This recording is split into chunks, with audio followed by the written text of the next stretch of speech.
एक समय की बात है। एक व्यक्ति घने जंगल से गुजर रहा था। अचानक पीछे से एक गुस्सैल हाथी उसकी ओर दौड़ा।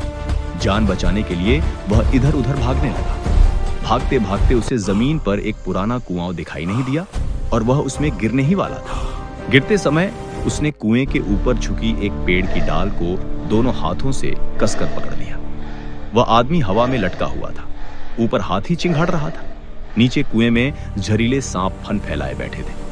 उसकी मौत चारों ओर से निश्चित लग रही थी। डर से उसका शरीर कांप रहा था।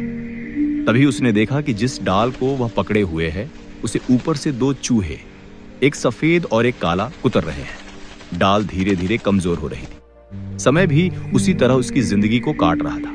दिन और रात, सफेद और काला चूहा। पेड़ के तने से एक मधुमक्खियों का छत्ता टपक रहा था। अचानक शहद की कुछ बूंदें उसके मुंह में गिर गईं। मीठा स्वाद लगते ही वह आदमी पल भर के लिए सब कुछ भूल गया।